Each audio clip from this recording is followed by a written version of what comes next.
पहलगांव में आतंकी हमले के बाद ऑपरेशन सिंदूर के जरिए भारत ने पाकिस्तान को करारा जवाब दिया। इसके बाद आतंकवाद से ग्रसित मुल्क पाकिस्तान पूरी तरह दुनिया में बेनकाब हो गया।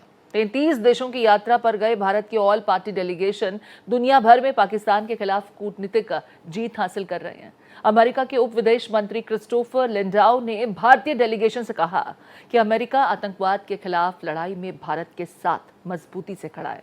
जर्मनी ने भी आतंकवाद के खिलाफ भारत के साथ खड़ा होने की बात कही, तो वहीं दूसरी तरफ भारत की नकल कर विदेश गए बिलावल भुट्टो के नेतृत्व वाले डेलीगेशन को लताड़ लग रही है। अमेरिकी सांसद ब्रैड शर्मन ने पाकिस्तानी डेलीगेशन को जैश-ए मोहम्मद जैसे आतंकी संगठन को पूरी तरह से खत्म करने की मांग की। तो वहीं ब्राजील में आयोजित ब्रिक्स संसदीय मंच ने पहलगांव हमले की कड़ी निंदा करते हुए आतंकवाद के खिलाफ एकजुट होकर कार्रवाई करने का संकल्प लिया है।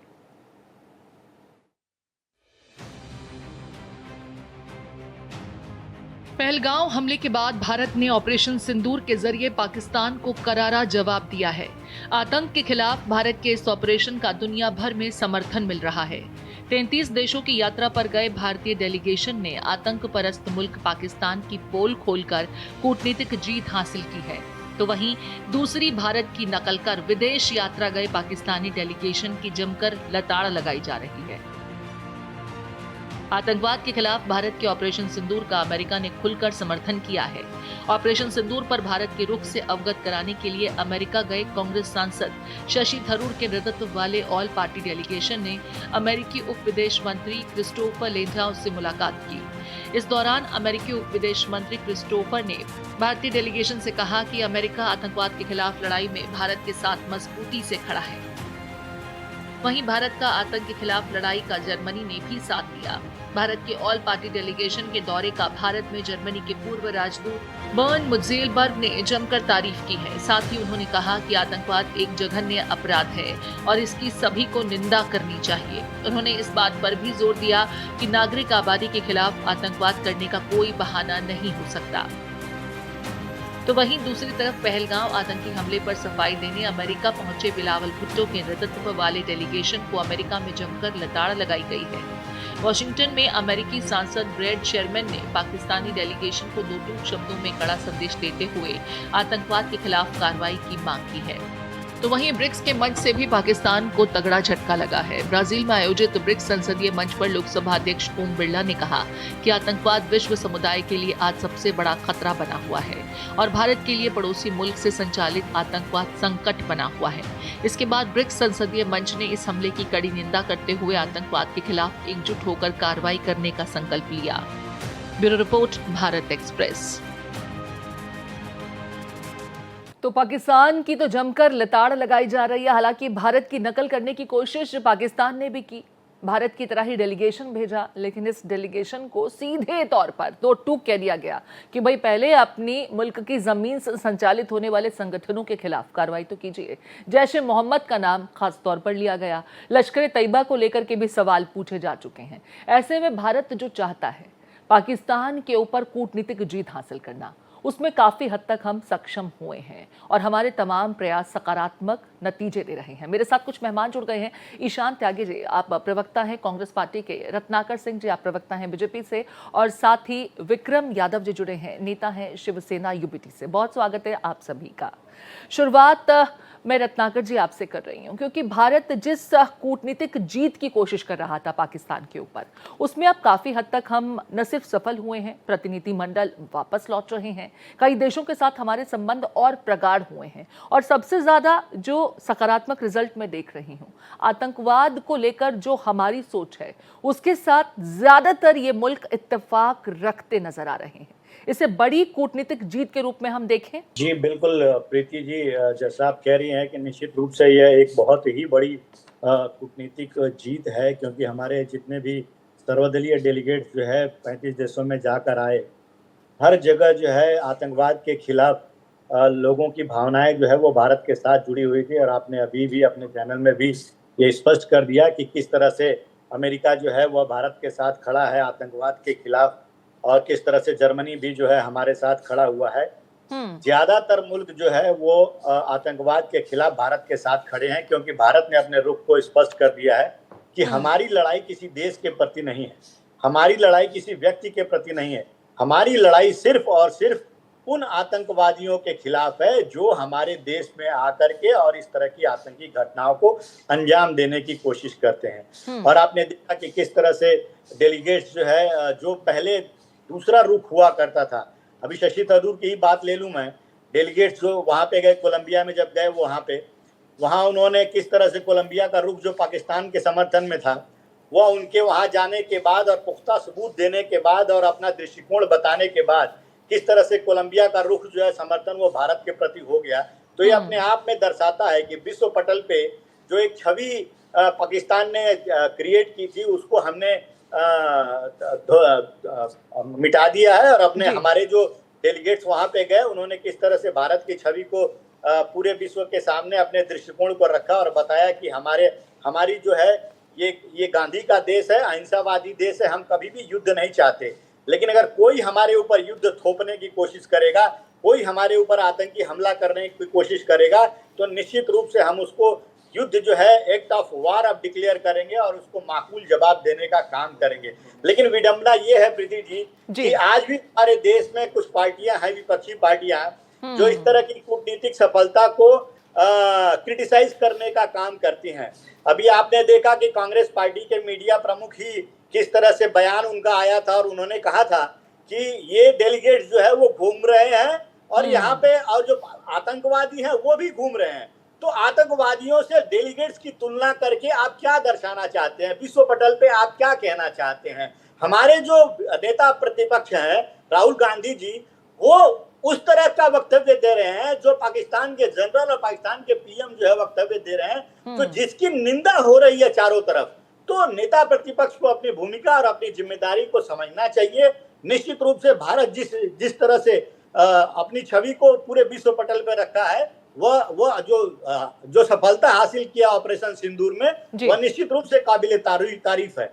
ठीक है, मैं ईशान जी का रुख कर लेती हूँ। आपने क्योंकि कांग्रेस पार्टी का जिक्र किया, राहुल गांधी जो कुछ कह रहे हैं उसका जिक्र किया, कांग्रेस पार्टी के मीडिया प्रमुख का आप जिक्र करते हैं, ऐसे में जवाब कांग्रेस पार्टी से ही लेना जरूरी हो जाता है। ईशान जी, कांग्रेस पार्टी को क्यों नजर नहीं आती वो कूटनीतिक जीत जो हमने पाकिस्तान के विरुद्ध अंतर्राष्ट्रीय मंच पर हासिल की है? आखिर क्यों ऐसी टीका टिप्पणी जिसका इस्तेमाल पाकिस्तान अपनी सहूलियत के लिए करता है? जी, अभी हमारे मित्र बोल रहे थे भारतीय जनता पार्टी के और मैंने उनको बीच में इंटरप्ट नहीं किया। मैं चाहूंगा कि 3 से 4 मिनट मुझे भी मिले अपनी पूरी बात रखने के। देखिए, सबसे महत्वपूर्ण बात यह है कि जिस तरह के डेलीगेशन पहले भी जाते रहे हैं, पास्ट में भी हमने भेजे हैं, कांग्रेस की सरकार रही है, उसमें बीजेपी के जो नेता हैं, जो उनके सांसद हैं, वो इस तरह के डेलीगेशंस का हिस्सा रहे हैं। ये देश में पहली बार नहीं हो रहा है। पहली बात तो ये बहुत समझनी जरूरी है हमें।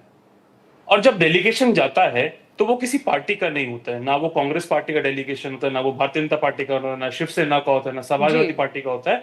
वो देश का डेलीगेशन होता है, वो देश की बात करता है। और जब देश की बात आती है तो ये सवाल भी पूछा जाएगा प्रीति जी कि ऑपरेशन सिंदूर में भी हमारे साथी ने बोला कि टेररिज्म के खिलाफ, आतंकवाद के खिलाफ हमारे सभी मित्र देश खड़े हुए हैं, बिल्कुल ठीक बात है। लेकिन हमने जब ऑपरेशन सिंदूर किया, ये समझने वाली बात है, तो हमने आतंकी ठिकानों पे हमला करने का काम किया। हमारी सेना ने 9 आतंकी ठिकानों को नेस्त नाबूद करने का काम किया। पाकिस्तान ने क्या किया उसके अगले दिन? पाकिस्तान ने हमारे नागरिकों पे हमला किया, एलओसी के आसपास सीज फायर तोड़ के और एलओसी के आसपास शेलिंग करने का काम किया। पाकिस्तान ने क्या किया? हमारे नागरिकों को मारना शुरू कर दिया। और हमने पहले ही बता दिया था, आर्मी ने जो प्रेस कॉन्फ्रेंस की थी उन्होंने बताया कि this is not an act of war against the army of Pakistan, this is an act of war against the terrorism. ये उनके शब्द थे समराइज करने के लिए आर्मी के। लेकिन उसके बावजूद भी कोई भी हमारा देश, कोई भी हमारा जो मित्र देश है, चाहे वो जर्मनी हो, चाहे वो अमेरिका हो, चाहे अन्य देश हो, उसने पाकिस्तान की निंदा नहीं करी। आप ये देखिए कि अगर भारत आपके आतंकवादी हमलों पे, ठिकानों पे हमला कर रहा है, तो आप भारत के नागरिकों पे हमला क्यों कर रहे हैं? ये किसी ने नहीं बोला। फिर जब सीज फायर होती है, उसका अनाउंसमेंट डोनाल्ड ट्रंप करते हैं। डोनाल्ड ट्रंप क्या करते हैं? पाकिस्तान को और भारत को, क्योंकि भारत यहां है और पाकिस्तान कहीं नीचे है, रसातल में दिख भी नहीं रहा है, उसको हाइफनेट करने की बात करते हैं। हाइफनेट करने का मतलब ये होता है कि भारत और पाकिस्तान को एक पटल पे रखते हैं। और उसके बाद क्या होता है, उसके बाद पाकिस्तान को IMF से $1 बिलियन का बेल आउट मिल जाता है। और विडंबना देखिए कि यूनाइटेड नेशंस की जो काउंटर टेररिज्म कमेटी है उसका वाइस चेयरमैन यानी कि उपाध्यक्ष पाकिस्तान बन जाता है। ये कैसे हो गया? अगर आपके इतने अच्छे संबंध हैं, क्योंकि प्रधानमंत्री जी मुझे लगता है 100 बार, कम से कम 150 बार विदेश यात्रा कर चुके हैं पिछले 11 साल 12 साल के 10 साल के कार्यकाल में जी। और हमारे विदेश मंत्री जो जाने जाते एकदम सटीक जवाब देने के लिए एकदम लेजर आइज से जवाब दे देते हैं, जिस तरह की रील्स उनकी देखने को मिलती हैं। उसके बावजूद जो कुवैत है वो पाकिस्तान के नागरिकों पर से वीजा प्रतिबंध हटा देता है। जो यूनाइटेड अरब अमीरेट्स है, जो हमारा भी मित्र है, वो 5 साल का जो मल्टीपल एंट्री वीजा है वो पाकिस्तान को दे देने का काम करता है, जो पहले नहीं दिया हुआ था। US F-16 फाइटर जेट की मेंटेनेंस के लिए $357 मिलियन का पाकिस्तान को फंड दे देता है। और उसके बाद एशियन डेवलपमेंट बैंक $800 मिलियन का फंड पाकिस्तान को दे देता है। तो इससे निकल के क्या आया पूरे प्रकरण से? आप ही देखिए, विदेश नीति हमारी इतनी रसातल में पहुंचा दी भारतीय जनता पार्टी की सरकार ने कि एक तरफ डोनाल्ड ट्रंप पाकिस्तान और भारत को एक ही पटल पर रख रहे हैं, लेकिन हमारे प्रधानमंत्री के ये तो आप कह रहे हैं ना कि डोनाल्ड ट्रंप पाकिस्तान और भारत को एक पटल पर रख रहे हैं। ईशान जी सवाल सुन लीजिए, फिर आपको फिर दोबारा मैं अपने पक्ष को रखने का मौका दूंगी। आप कह रहे हैं कि डोनाल्ड ट्रंप पाकिस्तान और भारत को एक पटल पर रख रहे हैं, लेकिन हमारी ही तर्ज पर बिलावल भुट्टो पहुंचे तो ब्रेड शर्मन किस तरीके से उन्हें लताड़ते हैं, वो खबरें मुझे लगता है कि आज आपने देखी भी होंगी। और उनसे सीधा पहला सवाल यही पूछा गया कि जैश ए मोहम्मद को लेकर कार्रवाई कब करेंगे। क्या आप इसे हमारी बड़ी जीत के रूप में नहीं देखते कि अमेरिका जैसा मुल्क, जिसके साथ आप कह रहे हैं कि पाकिस्तान पर वो मेहरबान है, वही अमेरिका वहां के प्रतिनिधि पाकिस्तान से सवाल पूछ रहे हैं आतंकवाद को लेकर, आतंकी संगठनों को लेकर?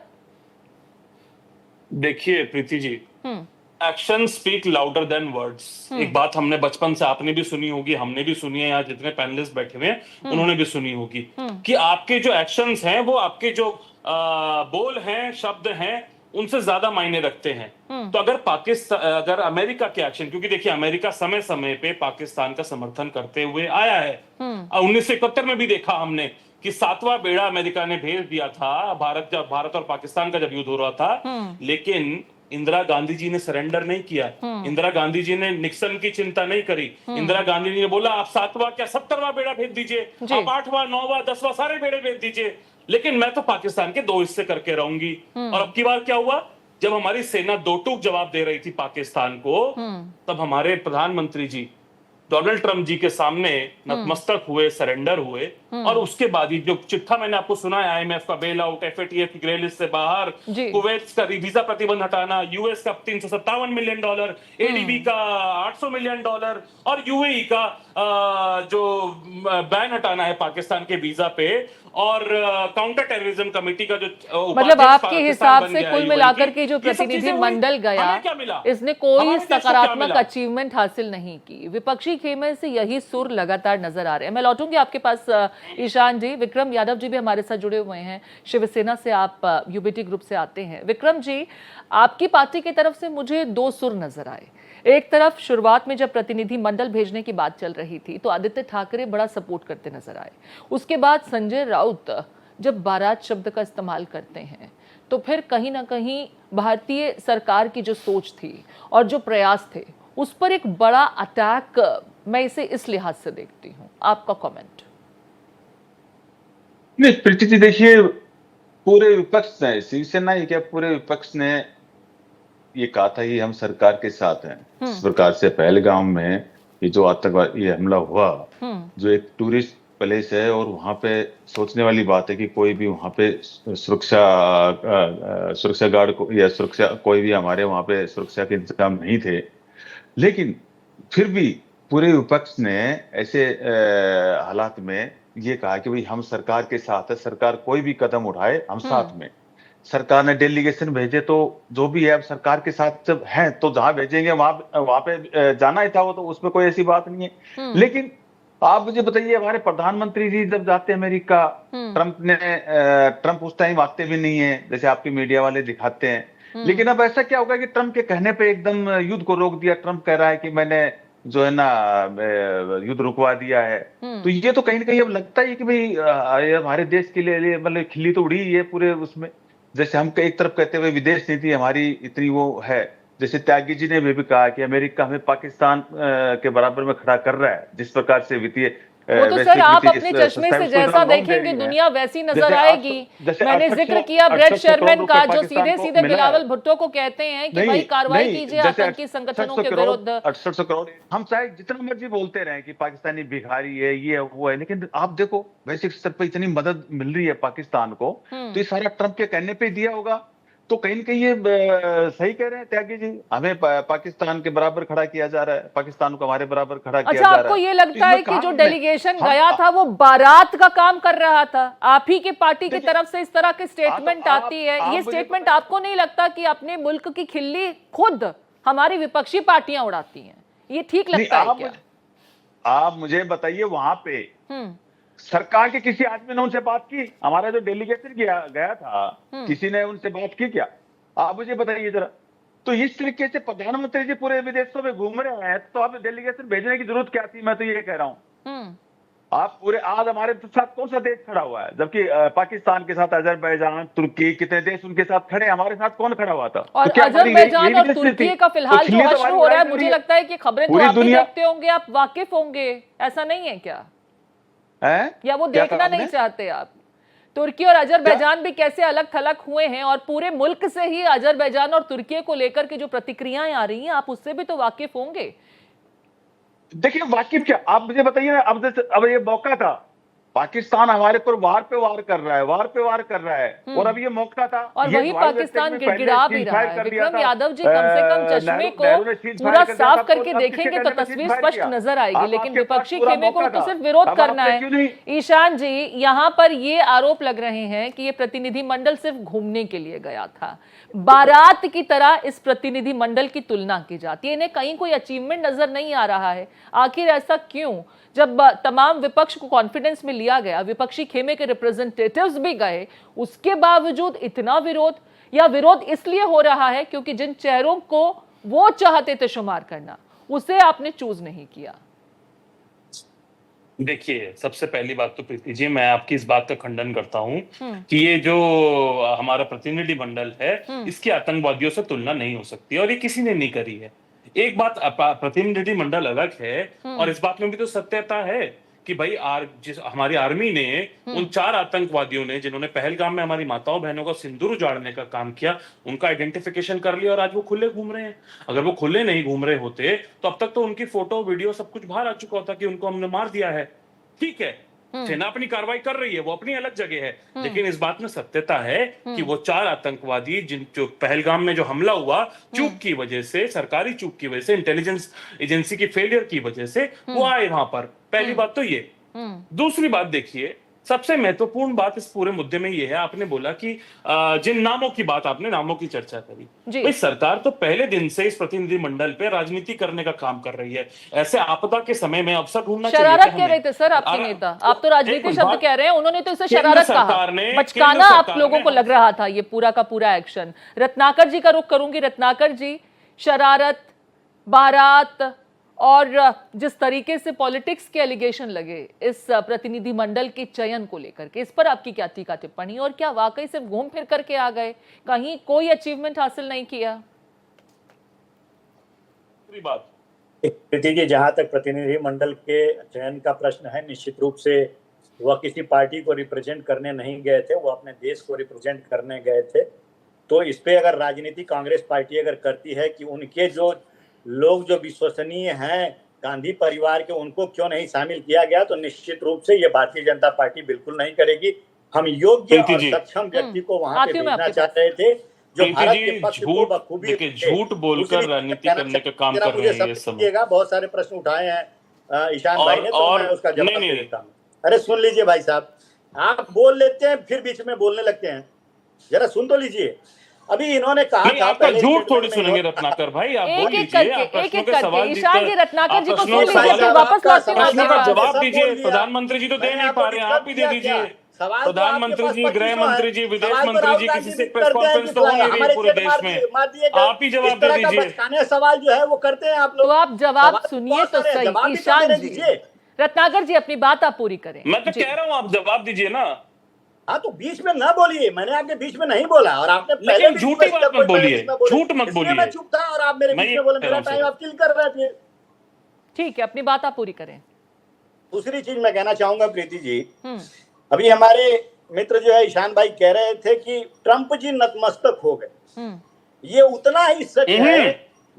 ट्रंप नतमस्तक नहीं हुए, प्रधानमंत्री जी नतमस्तक हो गए। रत्नाकर भाई, प्रधानमंत्री जी ने सरेंडर कर दिया ट्रंप के सामने, क्या बोले। बात पूरी कर लूं, आप क्लैरिफिकेशन दे दीजिएगा। आप जब आएगा ना, जब आपका टर्म, तो क्लैरिफिकेशन दे दीजिएगा, ठीक है।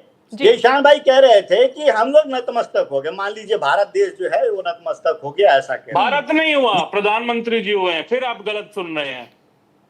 जहां आप गलत सुनेंगे वहां आपको मैं करेक्ट करूंगा मेरे भाई। आप ही बोलिए, मतलब ये डिबेट कर रहे हैं कि डिस्टर्ब कर रहे हैं? विक्रम यादव जी, ठीक है, मैं रोक रही हूँ, विक्रम जी का रोक कर रही हूँ। विक्रम जी भी कुछ कहना चाह रहे हैं। विक्रम जी आती हूँ मैं, रत्नाकर जी आपके पास भी आती हूँ एक बार और, जरा जो सवालों का पुलिंदा है जरा सुन लेते हैं। विक्रम यादव जी भी कुछ कह रहे हैं। विक्रम जी नहीं देखिए, आ रही हूँ मैं, रत्नाकर जी आ रही हूँ, कमेंट आपसे से लूंगी। तो खंडन करना चाहिए। नहीं, मुझे बोलने का मुझे मौका दीजिए प्लीज। मुझे बीजेपी का कोई झूठ बोल रहा है, कोई करे ऐसे ही टाइम किल, लेकिन कोई खंडन नहीं कर रहा। और चीज फायर हुआ क्यों? आप जवाब दो।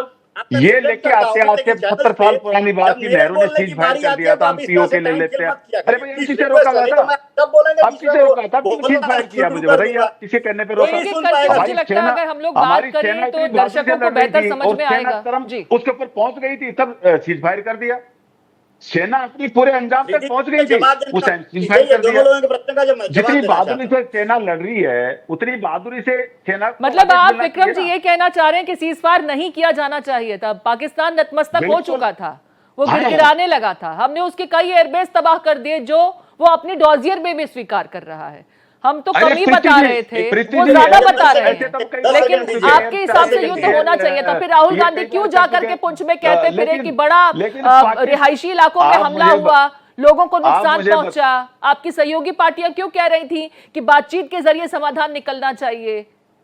आप क्या चाहते थे? युद्ध होते रहने देना था क्या? पाकिस्तान हमारे ऊपर वार पे वार करता है, वो सीधा तो लड़ नहीं सकता। तो आपको वो जो अटैक हमने किए वो नजर नहीं आए? 25 लोगों को 50-100 लोगों को मार के चले जाते हैं। जी, पाकिस्तान में जो करोड़ों अरबों का नुकसान हुआ वो नजर नहीं आया क्या? कर ली है, स्ट्राइक कर ली, आपको अपना इंटरनल डिफेंस सिस्टम नजर नहीं आया क्या? हर बार पाकिस्तान ने मुंह की खाई है। लेकिन पाकिस्तान, रावण रूपी पाकिस्तान को इंदिरा गांधी ने नाभी में जब वार किया था ना, और 2 टुकड़े किए। कब तक इतिहास का आप हवाला देते रहेंगे? वर्तमान में जीना सीखिए भाई। इसी तरीके पूरा विश्व आपका डंका पीट रहा है। आप ये जो बात कर रहे हो, ये सही तरीके से देखिए, कोई भी चीज है, आप जब तक उसको जड़ मूल से खत्म नहीं करेंगे ना, चीजें पैदा होती रहेंगी। ठीक है, क्लोजिंग कमेंट रत्नाकर सिंह जी से। मैंने आपकी बात सुन ली है सर, आपकी पार्टी भी यही कह रही है। राहुल गांधी भी नरेंद्र सरेंडर कहते फिरते हैं, फिर उसका इस्तेमाल पाकिस्तान की ही सरकारें करती नजर आती हैं, और बाकायदा वहां के डिफेंस मिनिस्टर एक मीडिया इंटरव्यू में भी उसका हवाला देते हैं और कहते हैं कि किसी मुल्क के नेशनल लीडर की इतनी फजीहत मैंने नहीं देखी थी। आप लोग और क्या चाहते हैं? भारत को इंटरनेशनल प्लेटफॉर्म पर सिर्फ बदनाम कराने की आप लोगों की कोशिशें रहती है। मुझे लगता है कि पाकिस्तान के प्रवक्ता आप लोग ज्यादा समझ में आते हैं, नजर आते हैं। रत्नाकर जी, क्लोजिंग कमेंट। ये काम था। देखिए प्रीति जी, देखिए अभी हमारे कांग्रेस पार्टी के प्रवक्ता जो है कह रहे थे हमने हासिल क्या किया। हमने क्या हासिल किया वो पूरा विश्व देख रहा है कि हमारा जो उद्देश्य था कि हम एक पूरे विश्व समाज को एक ऐसा मैसेज दें कि हमारे ऊपर अगर कोई भी आतंकी हमला होगा तो हम उसको एक ऑफ वार मानेंगे, और हमने वो करके दिखाया। और हमने अपने जो हथियार है उसका कितना बखूबी उपयोग किया कि 9 मुख्य आतंकी मुख्यालय जो थे आतंकियों के, जैश के, उनके मुख्यालयों पर हमला करके हमने विश्व को ये दिखा दिया कि हमारा उद्देश्य यही है कि हम अगर कोई हमारे ऊपर अगर आतंकी हमला होता है तो हम उसको बख्शेंगे नहीं। वो विश्व के किसी भी कोने में होगा तो हम उसको घुस कर मारेंगे। बिल्कुल, भारत घर में बार-बार मारेगा भी, ये बार-बार अगर दोबारा हम पर अटैक होता है तो हम घर में ही घुसकर इसी अंदाज में जवाब देंगे। बिल्कुल ठीक कह रहे हैं आप रत्नाकर जी, बहुत शुक्रिया। मेरे पास समय इतना ही था। आप तमाम मेहमान इस चर्चा में हमारे साथ जुड़े, इसके लिए आप सभी का बहुत शुक्रिया। तो देखिए, अमेरिका में ब्रेड शर्मन हो या फिर क्रिस्टोफर लिंडौ, जिस तरीके से भारत के एक्शन का समर्थन अमेरिकी जमीन पर भी भारत को मिला और पाकिस्तान को मुंह की खानी पड़ी। बिलावल भुट्टो से सवाल किया गया कि पहले आतंकी गतिविधियों पर तो रोकथाम कीजिए, उसके बाद बात कीजिएगा। ऐसे में बड़ी जीत भारत की है, लेकिन विपक्षी पार्टियों को न जाने कौन सा चश्मा लगाते हैं कि वो जीत नजर नहीं आती। इस खास पेशकश में चर्चा में आज के लिए इतना ही।